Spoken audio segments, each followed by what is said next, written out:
우리가 히브리서 11장의 인물들을 따라서 말씀을 나누어 가고 있습니다. 히브리서 11장의 별명은 믿음장입니다. 그리고 히브리서 11장은 그 믿음이 구체적으로 무엇인지를 자세히 보여주고 있습니다. 우리가 노아, 아브라함, 사라의 삶을 보았는데요. 이 세 사람의 삶을 보면 히브리서의 저자는 나름대로 그들의 삶을 특별한 키워드를 통해서 정리해주고 있는 것 같습니다. 먼저 노아는 반복이라는 거 아닙니까? 삶의 방주를 있는 그 일상의 반복. 그런데 그 일상의 반복을 거룩하게 해내는 방법 가운데 하나는요, 하나님께서 이렇게 말씀하지 않습니까? 너를 위하여 방주를 만들라. 그런데 이 나를 위하여 짓는 이 방주가 그 결과 나는 물론이고 나의 가족, 더 나아가 내 주변의 이웃과 공동체까지를 구원할 수 있는 길이 되어지지 않습니까? 그래서 노아는 바로 이 말씀의 의미를 알았기 때문에 일상의 반복들을 살아나갈 수 있었다고 할 수 있습니다. 아브라함 같은 경우에는 잘하는 것처럼 순종이란 거 아닙니까? 순종이란 하나님의 말씀을 듣고 그 말씀 앞에 꿇어 엎드리는 것까지 나아가는 것입니다. 그리고 그 결과 복이 되어지는 것이죠. 아브라함은 이 말씀을 통해서 긴 믿음의 여정을 살아갔다고 할 수 있습니다. 사라는 조연 같은 삶 아닙니까? 그러나 하나님 앞에서 조연은 없다라는 그러한 의미와 뜻을 가지고 그의 이름 사라, 여주인이란 말의 이름처럼 자신의 인생을 하나님 앞에 주체적으로 살아가고 그 결과 아브라함에게 주셨던 두 가지의 약속을 성취할 수 있는 그러한 믿음의 삶을 살게 되어졌습니다. 오늘 함께 읽은 말씀은요, 믿음의 인물 가운데 아벨에 대한 말씀입니다. 아벨의 삶에 있어서, 성경의 증언에 있어서 하나의 단어, 키워드를 꼽으라고 한다면 예배, 조금 더 정확히는 더 나은 예배라고 할 수 있을 것입니다. 아벨이라는 이름의 뜻은요, 안개, 숨결, 초장 이런 뜻입니다. 이들 모두는 아벨의 짧은 일생처럼 인간의 유한한 삶을 보여줍니다. 먼저 숨결이란 숨의 결, 즉 숨을 쉬는 속도나 높낮이를 의미합니다. 한 번에 숨은 매우 짧은 시간, 찰나의 순간입니다. 이러한 숨이 모여서 인간의 목숨이 됩니다. 그리고 이 숨이 끊어지면 인간의 목숨이 끝이 납니다. 안개는요, 대기 중에 수증기가 지표 가까이에 떠있는, 응결되어져 있는 상태를 말하지 않습니까? 그리고 안개는 해가 뜨면 사라져 버리고 맙니다. 안개 역시 찰나의 시간을 의미합니다. 초장 역시 마찬가지입니다. 이스라엘에는 건기와 우기가 있습니다. 풀은 겨울인 우기에서 자라나 각양각색의 꽃을 피웁니다. 그러나 이내 우기가 끝이 나고 건기가 찾아오고 남쪽에서부터 뜨거운 바람이 불어오면 모든 꽃들은 사라져 버리고 맙니다. 이 점에서 초장이란 말 역시 매우 짧은 시간을 의미합니다. 때문에 이사야 선지자는요, 모든 육체는 풀이요 그의 모든 아름다움은 들의 꽃과 같으니 풀은 마르고 꽃은 시듬은 여호와의 기운이 그 위에 불미라 이 백성은 실로 풀이로다 라고 노래했습니다. 인생이란 이처럼 11월에 아침에 내뱉는 뿌연 숨결과도 같은 안개에 지나지 않습니다. 풀은 시들고 꽃은 떨어지고 우리 중 누구도 이 지구에서 영원히 살 수는 없습니다. 우리 모두가 직면한 문제는 하나님께서 살아가신 이 땅에서 짧은 인생을 어떻게 살아가야 하느냐라고 할 수 있습니다. 아벨은 거기에 대한 대답이 될 수 있습니다. 아벨은 그의 이름처럼 매우 짧은 생을 살았지만, 히브리서 저자는 아벨이 죽었지만 지금도 말하고 있는 사람이라고 증거하고 있기 때문에 그렇습니다. 아벨을 잡아준 말씀, 더 나아가 아벨과 동일한 짧은 인생을 살아가고 있는 우리에게 아벨이 주는 교훈이 무엇인지를 말씀을 통해 나누어 보려고 합니다. 먼저 아벨이 주는 첫 번째 교훈은요, 유한한 인생을 구하는 것, 그것은 바로 예배라고 하는 것입니다. 우리가 함께 읽었던 히브리서의 저자가 아벨은 가인보다 더 나은 제사를 하나님께 드림으로 지금도 말하고 있다라고 증거해 줍니다. 즉 지금도 아벨의 존재의 의미가 살아있다라고 하는 것입니다.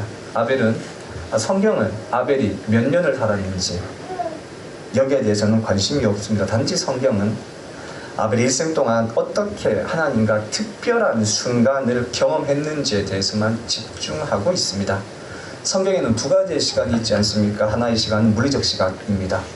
영어로 time이라고 합니다. 물리적 시간은요, 태양과 연관되어집니다. 지구는 태양을 기준으로 해서 자전과 공전이라는 것을 합니다. 이때 태양이 비치는 곳이 낮이 되어지고 태양이 비치지 않는 반대편은 밤이 되어집니다. 낮과 밤, 이 둘을 합쳐서 하루라고 합니다. 이 하루를 흔히 지구가 태양 주위를 하루를 도는 시간이라고 합니다. 동시에 지구는 이렇게 자전을 하면서도 태양 주위를 돌고 있습니다. 이것을 공전이라 하지 않습니까?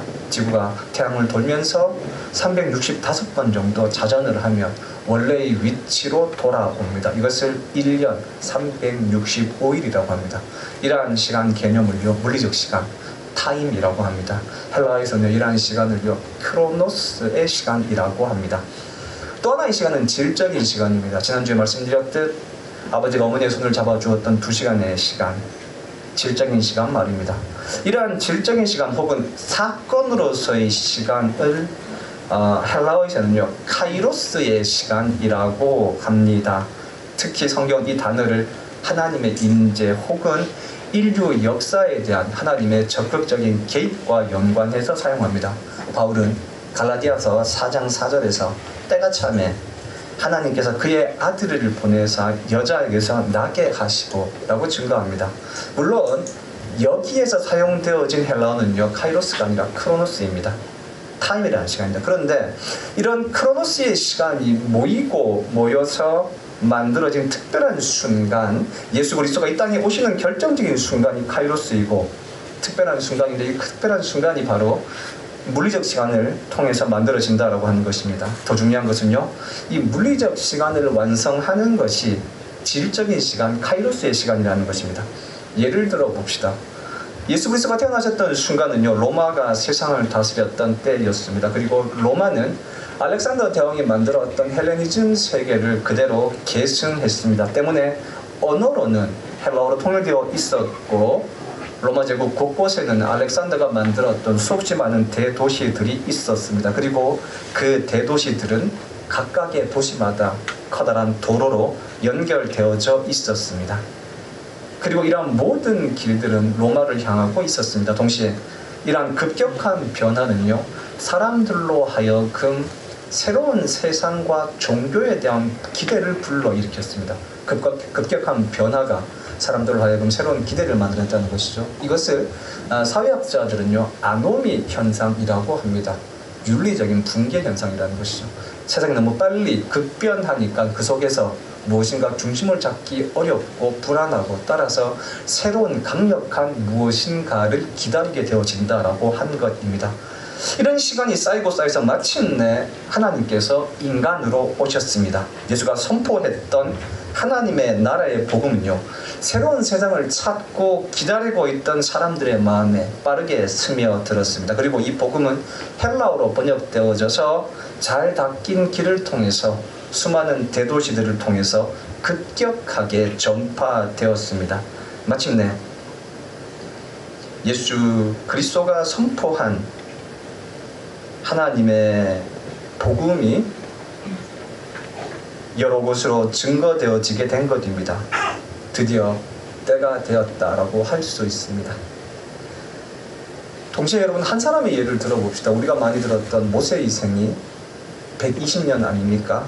그의 생 40년, 이집트 왕조로서의 40년의 시간이었고, 또 미디안 광야의 목동으로서의 40년, 이집트에서 이스라엘 백성들을 구원해낸 민족의 지도자로서의 40년의 시간이었습니다. 그런데 모세의 인생을 살펴보면요, 그의 인생은 온통 실패들로 가득 차 있습니다. 왕조로서의 40년은요, 자신의 동족을 핍박하고 학대했던 시간이었습니다. 그리고 자신의 정체성을 자각한 후에는 살인자로 끝맺었던 시간이었습니다. 미디안 광야 40년의 시간 역시 실패자로 괴로워하며 보냈던 시간입니다. 심지어 민족의 지도자 광야에서 40년의 시간 역시도 상당수의 시간은 실패의 시간이었습니다. 이스라엘 백성들은 출애굽에 대한 하나님의 계획을 믿지 않았습니다. 또 홍해바다 앞에서도 모세를 비롯해서 이스라엘 백성들은 하나님을 원망했습니다. 홍해를 건넌 후에는요, 불과 사흘 만에 물이 없다고 원망했고 45일이 되어서는 양식이 없다고 불평했습니다. 가족인 미리암과 아론은 모세를 원망하거나 싸우기도 했고, 또 동족인 고라 자손은 반역을 일으키기도 했습니다. 또 자신의 인생의 하이라이트였던 10계명을 받는 순간에 이스라엘 백성들은 죄의 절정이었던 우상을 만들고 있기도 했습니다. 뿐 아니고 가나안 땅으로 보내었던 12명의 정탐꾼들 가운데 10명은 공식적으로 가나안 땅을 취하는 것은 불가능하다고 보고함으로 하나님을 맞서기도 했습니다. 여러분, 이처럼 모세의 삶은요, 120년 그 모든 순간순간들이 실패로 점철되어져 있는 것처럼 보입니다. 이런 모세의 삶을 구원하여 낸 것은요, 80살의 어느 날 호렙산에서 하나님을 만났던 그 시간이었습니다. 모세는 호렙산 사건을 통해서 히브리 노예 출신인 자신이 왜 이집트의 왕자로 자랐는지를 알게 되어졌습니다.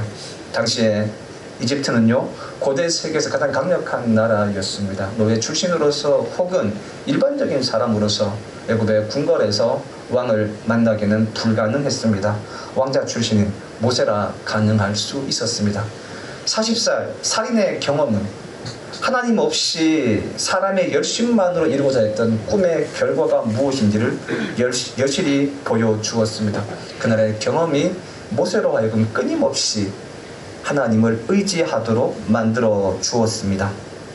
동시에 그날의 경험은 광야 40년을 살면서 끊임없이 하나님을 원망하고 불평하는 이스라엘 백성들을 향해서 살인자인 자신을 용서하신 하나님이라면 이스라엘 백성들도 기꺼이 용서하실 것이라는 마음을 주었습니다. 그 마음이 40년 지도자로서의 모세의 마음을 붙잡아 주었습니다. 이처럼 호렙산에서의 경험, 바로 그 시간이 모세의 과거와 현재 그리고 미래를 구원해 주었습니다. 여러분, 이것이 하나님의 시간, 카이로스의 시간이 크로노스의 시간을 구원하는 방법, 새롭게 하는 방법입니다. 아벨도 마찬가지지 않겠습니까? 아벨은 아담의 둘째 아들로서 결혼도 못하고 자식도 없이 요절했습니다. 더군다나 그를 죽인 사람은 그의 형 가인이었습니다. 이처럼 그의 삶은 슬픔으로 가득 찬 인생일 수 있습니다. 그러나 아벨이 드린 단 한 번의 예배가 아벨이 죽었지만, 요절했지만, 슬픈 죽음을 맞이했지만 지금까지 믿음의 삶에 대해서 웅변해 주고 있는 그러한 인물이라고 성경이 증거해 주고 있습니다. 비록 그가 짧은 크로노스의 시간을 살았지만 카이로스의 경험이 그의 온 생을 새롭게 했다라고 하는 것입니다. 바울은 이것을 에베소 5장 16절에서 세월을 아끼라 때가 악하다라고 말을 합니다. 여기서 말하는 세월이 바로 카이로스입니다. 그리고 아끼라라는 의미의 헬라어가 엑사고라조라는 단어입니다. 그 뜻은요, 구출하다, 속량하다는 의미입니다. 하나님을 경험하는 특별한 시간, 카이로스의 시간이 일상을 구원할 수 있다라는 말입니다. 여러분, 바로 이것이 하나님의 임재를 경험하는 시간, 카이로스입니다. 여러분, 이 점에서 카이로스의 시간은 아벨에게 있어서 예배의 시간과 있다 있습니다. 동시에 그 카이로스의 힘은 우리가 예배를 통해 경험하는 힘이 되어진다라고 할 수 있습니다. 아벨이 우리에게 주는 첫 번째 교훈은요, 예배, 그 카이로스의 경험이 우리의 인생을 구원한다라고 하는 것입니다. 아벨이 준 두 번째 교훈은요, 예배는 모든 사람이 가능하다라고 하는 것입니다. 예배가 한 사람의 삶을 결정하는 가장 중요한 요소라면 모든 사람이 그 예배를 드릴 수 있어야 합니다. 가인과 아벨의 제사는 모든 사람이 하나님을 예배하는 것이 가능하다라고 하는 것을 보여줍니다. 성경에서 가인과 아벨은요, 매우 특별한 위치를 차지합니다. 가인과 아벨은 아담과 하와의 자식으로서 한 사람은 인류 최초의 살인자가, 또 한 사람은 인류 최초의 순교자가 되었습니다. 성경은 모든 생명의 주인이 하나님이시라고 증거합니다. 따라서 어떤 사람이 다른 사람의 생명을 죽이는 것은 종교적으로 생명의 주인이신 하나님의 자리를 차지하는 것입니다. 또한 사회적 혹은 윤리적으로는 단 하나뿐인 모든 사람의 생명이기 때문에 그 사람의 생명을 죽인다고 하는 것은요, 그 사람의 가장 소중한 것을 빼앗아버리는 범죄 행위가 되어집니다. 때문에 살인은 가장 심각하면서도 혐오스러운 범죄가 되는 것입니다. 반면에 순교란 자신의 생명으로 자신이 믿는 종교가 옳다는 것을 증명하는 것입니다. 따라서 순교는 가장 고귀한 행위이고 모든 종교에서 순교자를 신앙의 최고봉으로 추앙합니다. 본문은 가인과 아벨 이 두 사람의 결정적인 차이를 아벨이 가인보다 더 나은 제사를 드렸기 때문이라고 정의해 줍니다. 제사를 의미한 헬라어가 뒤시아라는 단어입니다. 그 뜻은요, 희생 혹은 제물입니다. 구약 성경에서 제물을 드리는 것은 예배와 연관되어지고 때문에 제사란 예배의 원형입니다. 두 사람의 운명을 갈랐던 결정적 사건이 예배라는 것입니다. 이 예배를 영어로 worship이라고 합니다. 이 단어는 가치를 뜻하는 영어 단어 worth와 신분이라는 의미의 ship이라는 단어가 합쳐져 있는 단어입니다. 예배란 최상의 가치를 하나님 앞에 드리는 것입니다. 일부 사람들은 아벨의 제사는 받으시고 가인의 제사는 받지 않으신 이유를 가인과 아벨이 드린 예물의 차이를 통해서 설명하고자 합니다. 그러나 이러한 해석에는요, 문제가 있습니다. 레위기 2장에는 소제라는 제사가 나옵니다. 그리고 소제는 유일하게 피 흘림이 없는 제사, 곡물을 드리는 제사입니다. 곡물을 빻아서 기름을 발라 태우는 제사입니다. 그러면 하나님이 그 향기를 받으시는 것입니다. 소제는 감사 그리고 헌신을 의미합니다. 식물 역시 하나님께서 받으시는 제물이라는 것입니다. 만일 식물이 제물이 되어지지 않는다면 애초에 가인은요, 식물로서 예배를 드리지 말았어야만 했을 것입니다. 직업적으로 본다면 가인은 농부이고 아벨은 목축업입니다. 소산물을 의미한 히브리어가 펠이라는 단어입니다. 열매 혹은 소출입니다. 때문에 가인은 자신이 농사 지었던 소출인 농작물을 통해서, 아벨은 자신이 키웠던 양을 통해서 제사를 드렸습니다. 가인과 아벨, 농부와 목동은 당시 성경이 기록되어졌을 당시에 세상의 모든 직업이었습니다.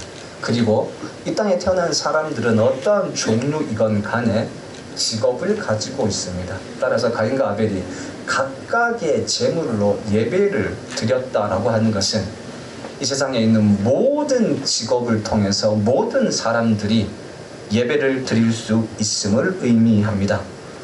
다만 자신의 직업이 타인에게 직접적인 손해를 끼치는 직업, 이런 것들을 제외하고 말입니다.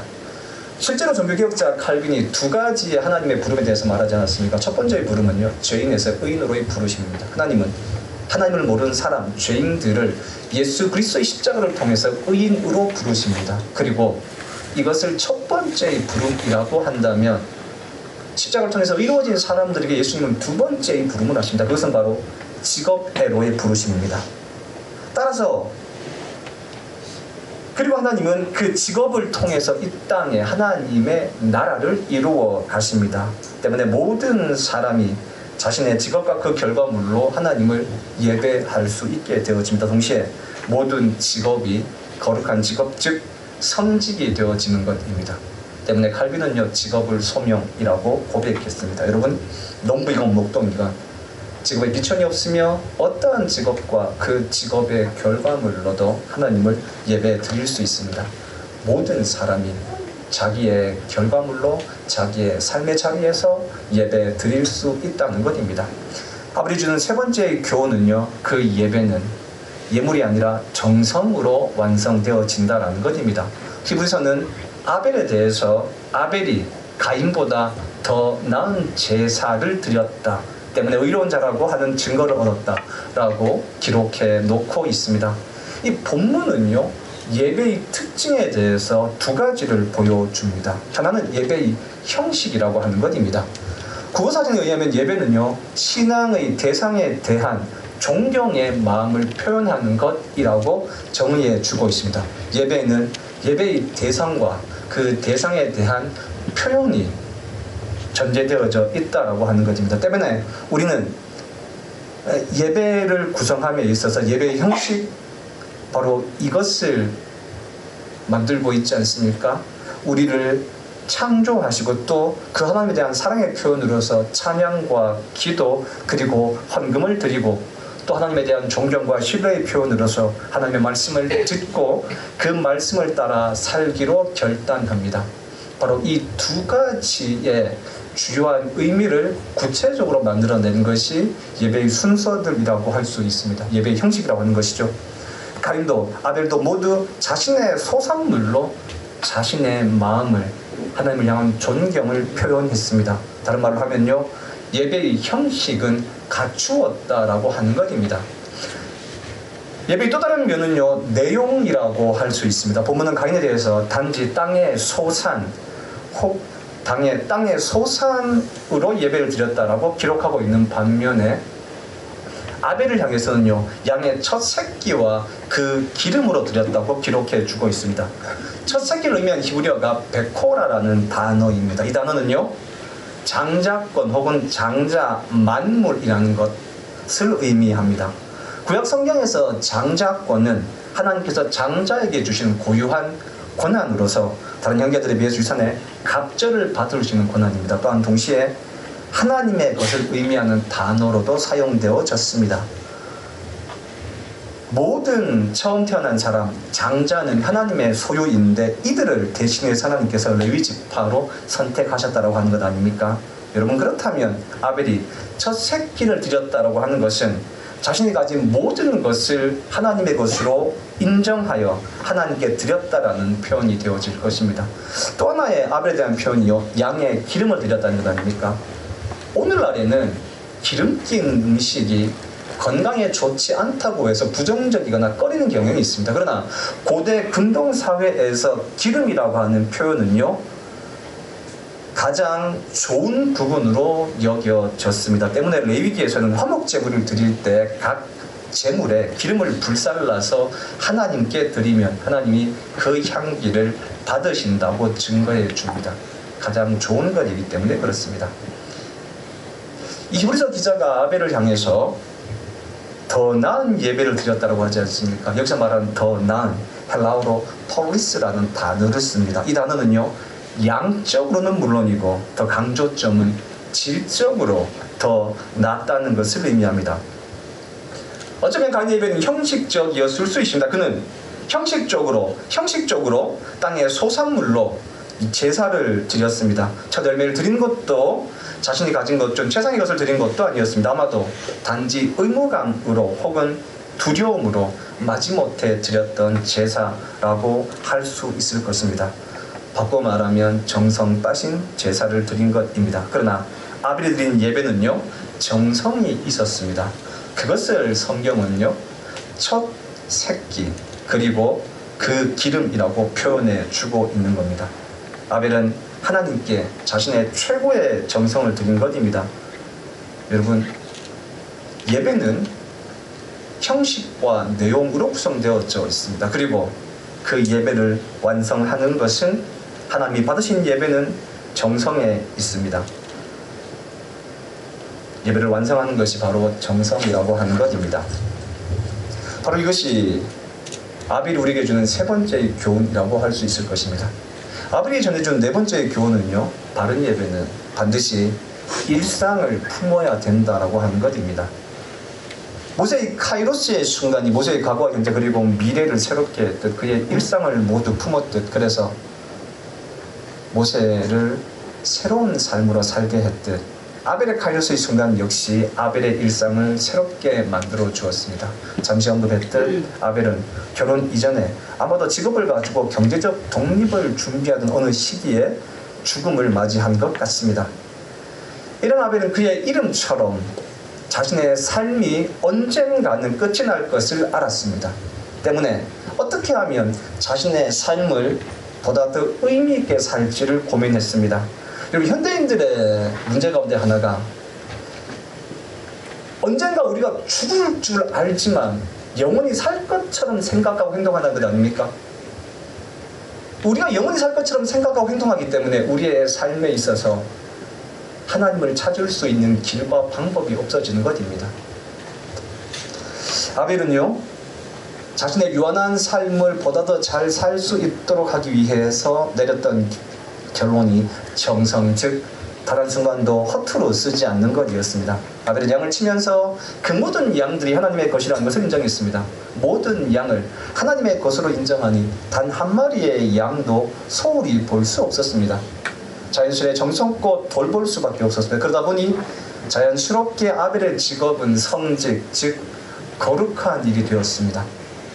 이렇게 직업이 성직이 되어 버린 것이죠. 하나님의 양이라 하여서 그렇지만 모두 다 똑같은 양은 아니지 않습니까? 조금 더 건강한 양, 조금 덜 건강한 양, 이러한 양들이 있었습니다. 그럼에도 불구하고 아벨은 모든 양들을 정성껏 돌보기 시작합니다. 그러다 보니 어떠한 양으로 제사를 드리더라도 하나님이 받으시기에 부끄럽지 않은 양이라는 확신이 있었습니다. 이렇게 양을 키우는 직업, 양을 돌보는 일상은 그 크로노스의 시간은 카이로스의 순간들로 채워지게 됩니다. 정성 들여 살았던 삶의 결과는요, 죽었으나 말하는 삶입니다. 그래서 저자는 아벨이 죽었지만 계속하여 우리에게 말해준다고 증거합니다. 모든 인생은 죽지만 인생이란 결국 그 죽음을 통해서 올바른 삶이 무엇인지를 말해줍니다. 이미 말씀드렸듯 아벨이라는 뜻 가운데 하나는 숨결이지 않습니까?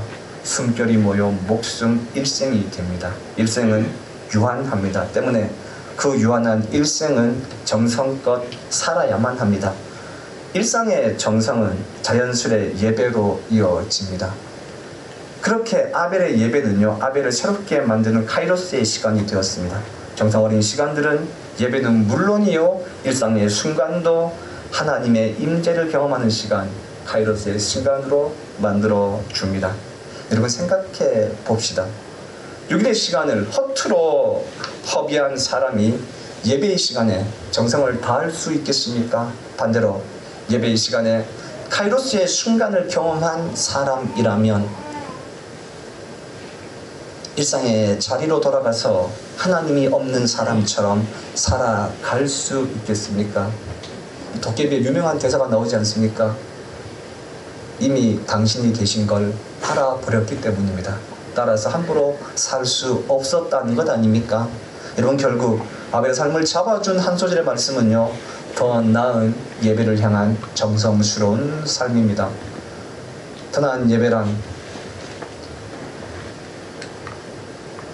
하나님과의 깊은 만남을 경험하는 순간을 만드는 것이고, 그 경험이 일상의 순간을 하나님 앞으로 카이로스의 순간으로 만들어가는 것입니다. 여러분, 이것은 예배라는 형식에 정성을 다하는 것이고, 더 나아가 그 예배가 일상으로 확장되어지는 것입니다.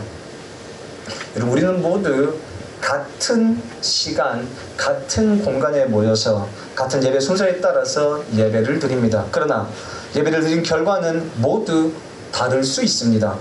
이것은 말씀을 전하는 저에게도 동일합니다. 때문에 저는 예배의 시작 기도를 십자가의 은혜를 통해서 우리 모두 하나님의 은혜의 자리로 인도해 달라고 기도합니다.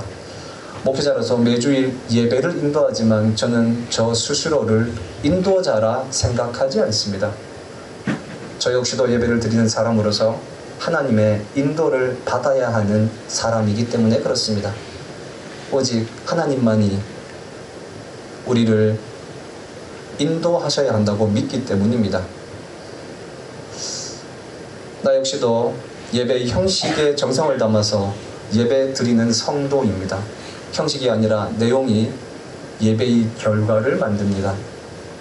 아벨이 짧은 생에 단 한 번의 예배를 통해서 죽음으로 전하는 말은 무엇이겠습니까? 정성이 형식을 완성하고 그때야 비로소 카이로스의 순간을 경험한다는 것입니다. 요한복음 4장에서 예수님께서는 성전에서의 예배의 장소와 형식을 강조하는 사마리아 여인을 향해서 가장 중요한 것은 신령과 진정으로 드린 예배임을 말씀하셨습니다. 유대인들에게 있어서 성전은 하나님의 임재를 경험하는 공간이요, 하나님의 살아계심을 상징적으로 보여주는 공간입니다. 때문에 성전, 즉 거룩한 공간이라고 불렀습니다. 그러나 그들이 그렇게 중요시하던 성전은 70년 로마에 의해서 완전히 무너져 버렸습니다. 성전의 멸망은요, 예배가 예루살렘 성전이라는 특정한 공간이나 동물을 잡아서 드리는 형식으로부터 해방시켜 주었습니다. 그리고 예배의 가장 중요한 특징을 회복하게 했습니다. 예배란 신령, 즉 하나님을 향한 믿음과 진정, 즉 말씀에 대한 확신과 고백이 있으면 그 어디나 예배의 자리가 되어진다는 것입니다. 때문에 우리는 더 이상 교회라는 공간을 성전이라 하여서 절대화하지 않습니다. 공간을 절대화하는 순간 우리의 신앙은 성전이라는 공간에 갇혀버리게 되어집니다. 그 결과 유대인들이 그러했던 것처럼 성전과 성전 밖의 신앙, 교회와 세상, 이 둘을 자연스럽게 구분하게 되어지고, 그리고 그 결과 이 건물 밖에 나서게 되어지면 이중적인 모습을 가지게 만들어 버립니다. 예수님은 성전의 경계를 허무시고 스스로 성전이 되셔서 모든 공간이 하나님의 임재를 경험하는 곳이라는 것을 친히 보여주셨습니다. 여러분, 예배는 삶에 있어서 가장 결정적인 요소입니다. 모든 사람이 자신의 직업과 자신의 자리에서 하나님을 예배할 수 있습니다. 그러나 그 예배를 결정하는 것은 바로 정성이라 할 수 있습니다. 하나님을 정성껏 예배하는 사람은 그 마음으로 일상을 정성껏 살아감으로 하나님의 나라를 만들어 갈 수 있습니다. 이것이 아벨이 죽었지만 그 죽음으로 지금까지 우리에게 전해주는 교훈일 것입니다. 지금 내가 선 곳이 예배의 자리임을 인식하고 정성 들여 이 예배를 드리고 이 예배를 통해서 카이로스의 순간을 경험하고 그 은혜가 우리의 일상을 품어줄 수 있기를 기도합니다. 오늘 결단의 찬양의 위로부의 인내입니다. 풀이하면 예배로 들어감입니다. 이 찬양과 함께 지금 오늘 우리의 예배는 끝나지만 다시 우리가 선 곳이 하나님의 임재를 경험하는 곳으로 나아갈 수 있는 시간임을, 예배의 시작임을 경험하는 그러한 마음을 고백하는 기도를 함께 드렸으면 합니다.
아벨이 정성 다해 예배를 드렸듯 단 한 번의 예배도 정성 다해 드리게 하시고 그 예배를 드리는 마음으로 일상을 살아가게 하여 주시옵소서. 그리하여 우리의 모든 순간이 하나님의 임재가 가득한 카이로스의 순간이 되게 하소서. 예수님의 은혜와 하나님의 사랑과 성령님의 능력이 정성 다해 예배드리는 우리 교회 모든 성도들 가운데 함께 하시기를 간절히 축원합니다. 아멘.